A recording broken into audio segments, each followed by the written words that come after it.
Good evening, I'm Jose and welcome to the Philippines in World News Today.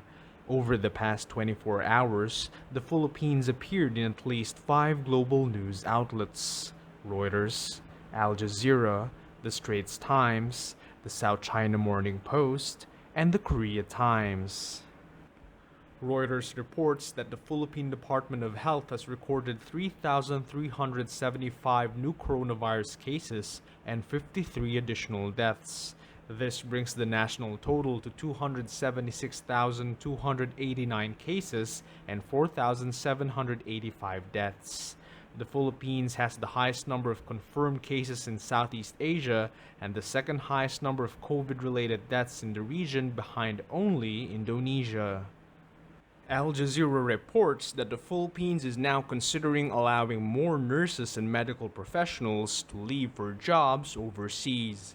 This is after the Philippine government banned medical workers from leaving the country so that they may contribute to the fight against the coronavirus at home. Filipino health workers are known to be among those on the front lines of the pandemic at hospitals in Europe, the Middle East, and the United States. Reuters reports that Chinabacked Detotel community says that concerns regarding the presence of its communications equipment in Philippine military camps are truly misplaced.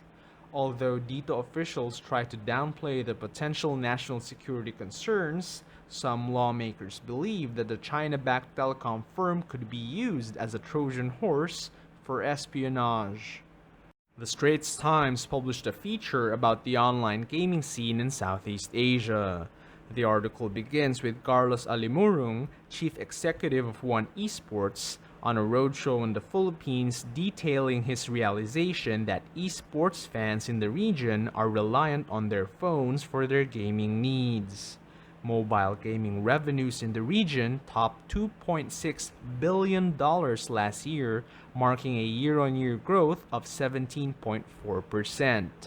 The article also notes that last year's Southeast Asian Games held in the Philippines marked the debut of esports in the biennial athletic meet.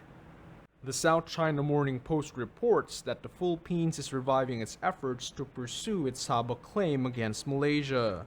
The article notes that the issue over Sabah began in 1878 when the Sultan of Sulu agreed to let the British North Borneo Company administer the Sabah territory.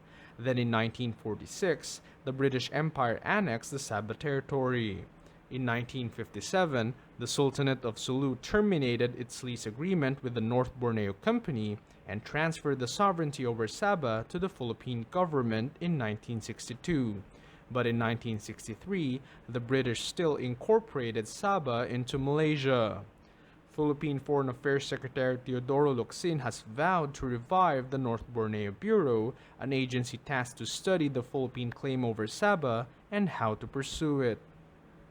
And for our last article of the day, the Korea Times reports that South Korea is set to hold a ceremony to commemorate the 70th anniversary of the Philippines' participation in the Korean War in the 1950s. The Philippines sent around 7,420 ground troops in an effort to defend South Korea, 112 of which perished in the conflict, while 15 went missing. And that is it for the Philippines in World News Today. Please see the links in the description below to read in full the articles mentioned in the video. Thank you and mabuhay!